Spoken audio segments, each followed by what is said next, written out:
नमस्कार, स्वागत है आपका। और चांदी की कीमतें लगातार यहां पर रिकॉर्ड हाइज बना रही हैं। आज भी भावों में करीबन 2,06,000 के पार हमने प्राइसेस निकलते हुए देखे। अंतर्राष्ट्रीय बाजारों की अगर बात करें तो यहां पर दाम $66 के पार चले गए हैं। वहीं जानकार मानते हैं कि कीमतों में अभी तेजी और जारी रह सकती है। यहां से प्राइसेस कैसे रहेंगे, ये साल कैसे खत्म हो सकता है, किस तरह की खरीदारी है बाजारों में, और भारतीय बाजारों में जो ये हमने डिस्काउंट्स बनते हुए देखे हैं इसका क्या मायने है, इन सब पर बात करेंगे। हमारे साथ हैं मॉडर्न ज्वेलर्स के फाउंडर सुबोध अग्रवाल, मनोज ज्वेलर्स के CMD S Manoj Kumar Saklecha and commodity Samachar securities के को फाउंडर अंकित कपूर। हमारे साथ प्रो इंटेलिट्रेड सर्विसेज के फाउंडर दिनेश सोमानी भी हैं। आप सबका कार्यक्रम में स्वागत है। और जिस तरह का ये साल रहा है 2025, एक कमोडिटी ने लगातार यहाँ पर ऑल टाइम हाइज बनाए हैं और आज भी हमने बनते हुए देखे हैं।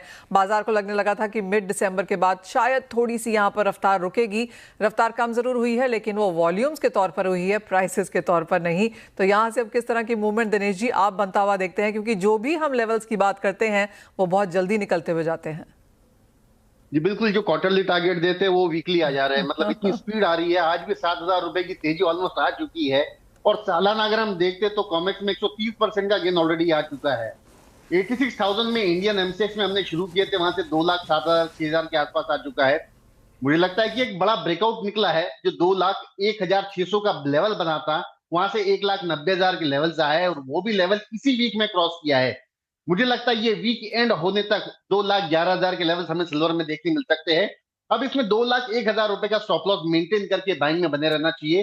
प्रोबेबली हमें हायर हाइज आने वाले समय में और भी देखने मिल सकते हैं। 2,11,000 के लेवल्स आपको लगता है ये साल खत्म होने से पहले आ जाएंगे? 2,11,000 तो इस वीकेंड तक ही आ जाएंगे। ऑलराइट, तो अच्छी खासी तेजी की एक्सपेक्टेशन यहाँ पर बनती हुई। अंकित, आप कैसे देखते हैं प्राइसेस? आपको भी लगता है कि और तेजी अभी बाकी है? बिल्कुल, जिस तरह से ग्लोबल डिमांड जो है वो लगातार निकल के आ रही है और सप्लाई के अंदर काफी कमी देखने को मिल रही है। और सबसे बड़ी चीज जो यहाँ पे है, सिल्वर जो है अब एक्सपोर्ट के लिए कहीं ना कहीं कर्व लगाते हुआ दिख रहा है चाइना। और चाइना जैसे जैसे कर्व लगाता हुआ दिख रहा है वैसे वैसे हमको प्राइसेस अपसाइड देखने को मिल रही है। तो ये तो सोमानी जी ने बिल्कुल शॉर्ट टर्म टारगेट दिया हुआ है, डेफिनेटली 2,11,000 का। लेकिन मैं इंटरनेशनल मार्केट टर्म्स की बात करूंगा तो $65 के ऊपर इसने ब्रेकआउट दिया है। आने वाले टाइम में $75 से $81 तक के टारगेट देखने को मिल सकते हैं। अगर यहाँ पे मैं स्टॉप लॉस की बात करूं तो $60 का स्टॉप लॉस मेजर बन चुका है। अगर इंडियन मार्केट की बात करें तो मुझे लगता है कि यहाँ पे 1,90,000 का बहुत मेजर सपोर्ट बन चुका है और ये ट्रेंड कंटिन्यू रहेगा। आने वाले टाइम में 2,25,000 से लेकर 2,32,000 तक के टारगेट देखने को मिल सकते हैं। ऑलराइट, तो तेजी अच्छी खासी है और जो मुनाफा वसूली आएगी वो भी कोई बहुत बड़ी रहने की उम्मीद नहीं है, गिवन द वे हमने प्राइसेस में बहुत बड़ी तेजी देखी है। मनोज जी, इंडस्ट्री से यहाँ पर बात कर लेते हैं। पहले तो प्राइसेस ही आपसे जानना चाहेंगे, किस तरह से आप देखते हैं प्राइसेस? क्या आप भी उतने ही अचंभित हैं जैसे कि बाकी सब, जिस तरह से हमने भाव मूव करते हुए देखे? यस मैडम, प्राइसेस जैसे अभी बताया था कि शायद 2,25,000 तक भी जा सकता है और नीचे का बेस सपोर्ट रहेगा 1,96,000 का फिलहाल।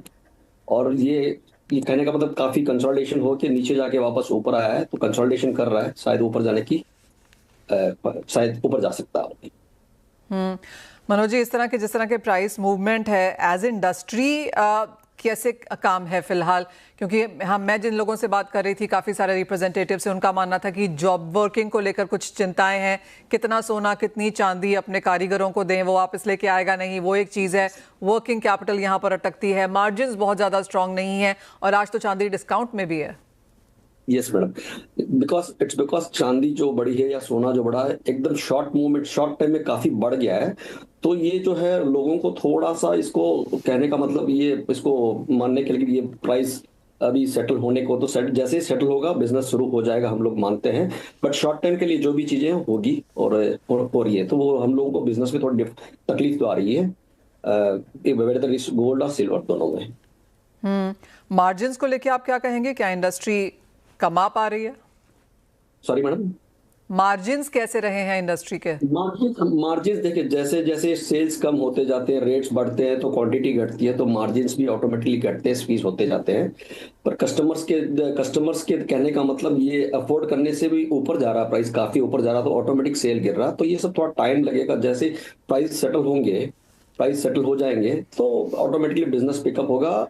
ठीक है, मार्जिन देखिए दिन ब दिन घट रहे हैं, पर ऐसा भी है कि जैसे जैसे हम लोगों के जो प्राइसेस बढ़ते हैं उसमें अगर परसेंटेज के हिसाब से देखा जाए तो पहले समझो 1,00,000 के मार्जिन में 1% के हिसाब से 1,000 मिलता था, तो अभी उसी 1% के हिसाब से 2,000 मिलेगा पर किलो की चांदी में बेचने में। तो उसमें थोड़ा हम लोगों को थोड़ा सा थोड़ा सा हम लोगों को संभलना पड़ेगा कहने को।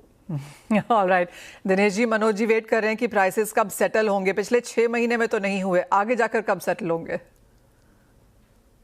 मार्च तक तो इसमें जो वोलेटिलिटी है वो कंटिन्यू हुई रहेगी। प्राइसेस इतनी आसानी से सेटल नहीं होंगे। शॉर्ट एकदम से इसमें स्क्वीज है और सारे डेटा सपोर्टिव है।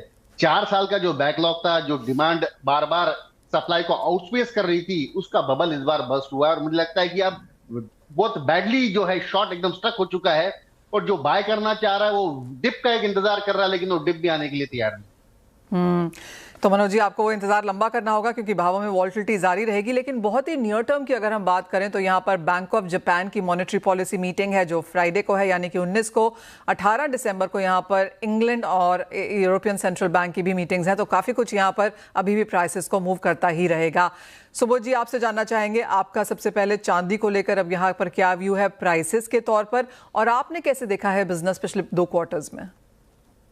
चांदी का बिजनेस तो बहुत बढ़िया है, there is no problem. But चांदी का जो भाव बढ़ रहा है, बिकॉज चांदी has a property of highest electrical conductivity. तो सोलर एनर्जी में, ईवीज में, डाटा सेंटर्स में, बिकॉज ऑफ एआई इसका यूज, इसकी डिमांड बढ़ती जा रही है। मोर ओवर सेफ हेवन की वजह से और लोगों का पेपर करेंसी में थोड़ा सा कॉन्फिडेंस रिड्यूस हो रहा है। तो कंटिन्यूस सिल्वर और गोल्ड की बाइंग फॉर इन्वेस्टमेंट पर्पस भी बढ़ती चली जा रही है। तो आप देखिए सिल्वर तो मतलब मैं 2026 में देखता हूं कि silver would be somewhere around 240 to 250 का भाव दिसंबर 26 से पहले सिल्वर का आ जाना चाहिए। बिकॉज इस भाव में भी there is no fall in demand, अच्छी खासी डिमांड है फॉर इन्वेस्टमेंट पर्पस भी, फॉर ज्वेलरी पर्पस भी, और जो बाकी के यूज हैं चांदी के वो एज इट इज प्रिवेल करेंगे बिकॉज एआई आगे आ रहा है। मोरओवर जो ऑक्सफोर्ड की रिपोर्ट कहती है कि 7 to 8% से सिल्वर का मार्केट बढ़ेगा। Silver is the next gen metal, ये दिसंबर 25 की रिपोर्ट है। तो मुझे तो कोई रीजन नहीं दिखाई देता कि सिल्वर का प्राइस डाउन जा सकता है। मुझे तो यहां से काफी अप दिखाई देता है, somewhere around 240 to 250 by December 26। Alright, तो यहाँ से भी अच्छी खासी तेजी की एक्सपेक्टेशन है। सुबोध जी, ये बताइए कि यूजुअली हम इंडियन मार्केट्स में ये देखते हैं कि चांदी एक साल अच्छी खासी इंपोर्ट होती है, फिर हम थोड़ी सी उसमें स्टेबिलिटी आता हुआ देखते हैं, अगला साल फिर बेहतर होता है डिपेंडिंग ऑन कि किस तरह के इंटरनेशनल क्यूज हैं। अब लास्ट ईयर जोरदार चांदी का इंपोर्ट हमने बनता हुआ देखा है। सरप्राइजिंगली इस साल इवन एज प्राइसेस बढ़ते रहे, चांदी का इंपोर्ट भी बढ़ता रहा। एक एक्सपेक्टेशन है कि 7,000 टन शायद हम चांदी इंपोर्ट साल में, इस साल भी यहाँ पर भारत में बनता हुआ देखेंगे। किस तरह की कंजम्पशन है जो आप उसे यहाँ पर डिवाइड करेंगे? ऑफ कोर्स इंडस्ट्रियल एक है, ईटीएफ है, इन्वेस्टमेंट डिमांड है, कैसे देखते हैं आप यहाँ पर सारे के सारी कैटेगरीज बढ़ते हुए? मेरे को तो सारी कैटेगरीज में सिल्वर की डिमांड बहुत अच्छी दिखाई देती है। एज ज्वेलरी भी देखिए, गोल्ड भी प्राइस अब गया है, धीरे धीरे सिल्वर की ज्वेलरी ट्रेंड में भी बहुत अच्छी आ रही है। मोरओवर जितनी और डिमांड्स हैं वो भी सारी की सारी बिल्कुल ऐसी डिमांड्स हैं जिसमें कहीं रिडक्शन आने की कोई उम्मीद नहीं है। मोरओवर रूरल इंडिया का मार्केट आज भी, एक शादी होती है उसमें चांदी की ज्वेलरी भी उतनी इंपॉर्टेंट है जितनी सोने की। जैसे गोल्ड की पायल, सॉरी सिल्वर की पायल है, उसके बिना मतलब it has a particular auspicious value कि सिल्वर की पायल होगी ही होगी। तो कहीं से भी कहीं तक डिमांड डाउन नहीं जा सकती सिल्वर की।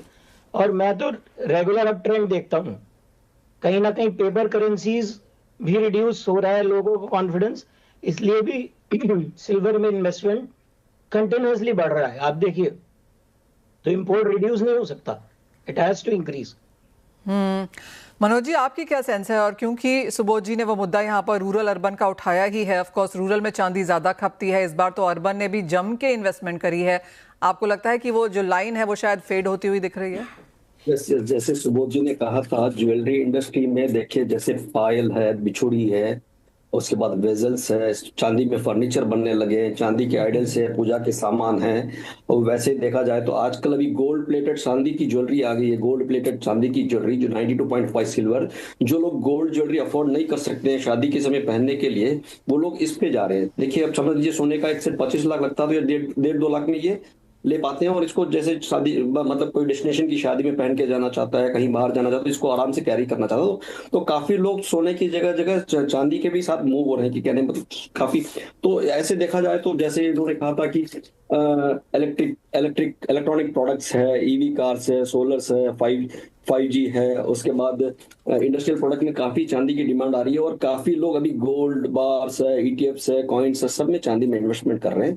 तो धीरे धीरे ये जो लोग कहने का मतलब धीरे धीरे ये it will be next gold, सोना विल बी, चांदी विल बी नेक्स्ट गोल्ड। जैसे आज से 25-30 साल के पहले अगर सोना 1 किलो सोना 2.5-3 लाख में मिलता था 30 साल के पहले, तो आज चांदी भी कम से कम 2 लाख 2.25 लाख तक आ गई। तो शायद हो सकता है कि आगे जाने के बाद ये भी सोने को फॉलो करे कुछ आने वाले सालों में। ऑलराइट, तो मनोज जी और सुबोध जी दोनों को लगता है कि यहाँ पर चांदी और तेजी दिखाएगी और 2.5 लाख जैसे लेवल्स हम शायद अगले बार में आता हुआ देखेंगे। आप दोनों से एक फाइनल सवाल है मनोज जी आपसे पहले, अगले साल के लिए 2025 में अब जो भी एक्सपीरियंस हम यहाँ पर देख चुके हैं, 2026 के लिए आपकी प्लानिंग क्या रहेगी? अगर चांदी 2.5 लाख में जा रही है तो आप कैसे लेंगे? आप अपनी इन्वेंट्रीज क्या क्रिएट करेंगे? किस तरह से बेचेंगे? क्या मैन्युफैक्चर कर रहे हैं? क्या यहाँ पर रिटेल में जाएगा? क्या प्लानिंग है? क्या स्ट्रैटेजी है? श्योर हम लोग एक्सपेंशन कर रहे हैं, चांदी की स्टोर्स के लिए एक्सपेंशन कर रहे हैं काफी, बिकॉज आने वाले सालों में जितना सोना बढ़ता जाएगा तो सोने की ज्वेलरी की जगह चांदी की ज्वेलरी मूव होने लगेगी। तो हम लोग भी उसके हिसाब से सारी हमारी एक्सपेंशन प्रोग्राम्स, इन्वेस्टमेंट प्रोग्राम्स वगैरह सारे जारी रख रहे हैं। शायद 2.5 लाख से 2,70,000 तक भी जा सकता है अगर यही माहौल कंटिन्यू रहा। सुबोध जी आप भी एक्सपेंशन कर रहे हैं चांदी में? और जी बिल्कुल एक्सपेंशंस कर रहे हैं, सिल्वर स्क्वायर के नाम से अलग स्टोर्स आ रहे हैं हमारे सेपरेट फॉर सिल्वर। एक चीज मैं और कहना चाहूंगा, दिवाली पर आपने देखा होगा, जैसे स्पॉट प्राइस की बात कर रहे हैं आप, तो दिवाली पर 30,000 से 40,000 स्पॉट प्राइस अप था। आज स्पॉट प्राइस 8,000 डाउन है, बिकॉज MCX जो है वो उस प्राइस से ऊपर निकल गया जो दिवाली पर स्पॉट प्राइस था जी। तो अब आप देखिए सिर्फ 8,000 डाउन है, जैसे ही अभी एकदम से बढ़ा है इसलिए 8,000 डाउन है। जब ये प्राइस प्रिवेल कर जाएगा तो ये 8,000 डाउन नहीं रहेगा, ये 4,000-5,000 6,000 प्लस में हो जाएगा। एंड जैसे जैसे फिर डिमांड ऊपर आती जाएगी उस हिसाब से प्राइस ऊपर आता जाएगा, मेरा ऐसा मानना है। ऑलराइट, तो चांदी में और तेजी आ सकती है और चांदी में एक्सपेंशन यहाँ पर इंडस्ट्री आगे करने की ताक में भी है। सुबोध जी, मनोज जी, बहुत शुक्रिया साथ जुड़ने के लिए और वो डिटेल चांदी के बारे में समझाने के लिए भी। इसी के साथ एक ब्रेक के लिए। चांदी की चाल तो अच्छी खासी है ही, लेकिन साथ ही साथ हमने सोने में भी यहाँ पर बढ़त आते हुए देखी है। अंकित, किस तरह के लेवल्स अब यहाँ पर बनते हुए देखते हैं आप? चांदी में तो बिल्कुल पैनिक बाइंग स्टार्ट हुई है, वो गोल्ड भी पीछे रहने नहीं वाला है। और जिस तरह से ग्लोबल टेंशंस यहाँ पे लगातार बनी हुई हैं, रशिया और यूक्रेन का जो मैटर था वो सॉल्व होने की बहुत बार बात करी गई है, लेकिन वापस से अभी स्टेटमेंट आया है कि अगर रशिया बात नहीं मानता तो डेफिनेटली वापस से उसके ऊपर कोई सैंक्शंस लगाए जा सकते हैं। तो ये टेंशन अभी खत्म नहीं होने वाली है। तो जिस तरह से चांदी चल रही है, गोल्ड में भी आने वाले टाइम में हमको तेजी देखने को मिलेगी। $43.55 का यहाँ पे मेजर रेजिस्टेंस है, अगर उसको क्रॉस करता है तो बहुत जल्दी 4,500 4,600 तक के टारगेट्स हमको देखने को मिल सकते हैं। इंडियन मार्केट की अगर बात करूं तो अभी शॉर्ट टर्म में 1,32,000 से 1,35,500 के बीच में फंसा हुआ है। 1,35,500 का लेवल अगर क्रॉस करता है तो ट्रायंगल ब्रेकआउट देखने को मिलेगा बहुत जल्दी 1,38,000 1,39,000 यानी 1,38,000 से 1,39,000 तक लेवल टारगेट देखने को मिल सकता है। वेल ऑफ कोर्स चांदी ने सोने को आउट परफॉर्म जरूर किया है, लेकिन सोने ने यहाँ पर वेल्थ क्रिएट करके दी है और जिस तरह की वॉल्टिलिटी चांदी ने दी है, अभी भी काफ़ी लोग यहाँ पर सोने में शायद इन्वेस्टमेंट के तौर पर रहना चाहेंगे भी और ग्लोबल बैंक्स का भी ये मानना है।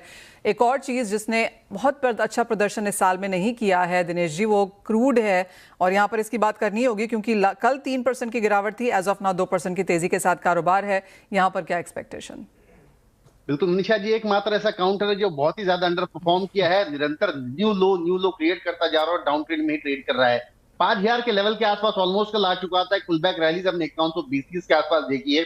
मुझे लगता है कि अब शायद ये 5220 का जो हर्डल है, यहाँ पर दोबारा एक बार सेलिंग निकल कर आ सकती है। 4850 के लेवल मुझे लगता है इसमें आने की संभावना ज्यादा लगती है। बहुत ही कंटिन्यूस डाउन ट्रेंड में चल रहा है और डिमांड जो है ये सप्लाई के साथ बिल्कुल भी मैच नहीं कर रही है। सप्लाई निरंतर बढ़ता जा रहा है और डिमांड यहाँ पर कमजोर है। मुझे लगता है कि 5210 5220 का वेट करना चाहिए, वहां शॉर्ट सेल करे। 5310 के स्टॉप लॉस से 4850 के लेवल इसमें नीचे देखने मिलता है।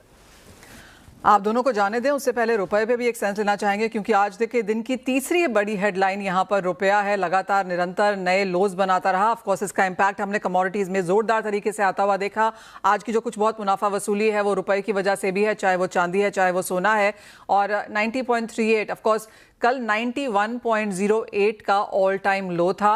आज जिस तरह से आरबीआई ने यहाँ पर इसे कंट्रोल करने की कोशिश करी, हमने 89.75 तक का हाई बनता हुआ देखा और उसके बाद कुछ गिरावट यहाँ पर फिर से लौटी है। अंकित जी, आप कैसे देखते हैं रुपए को?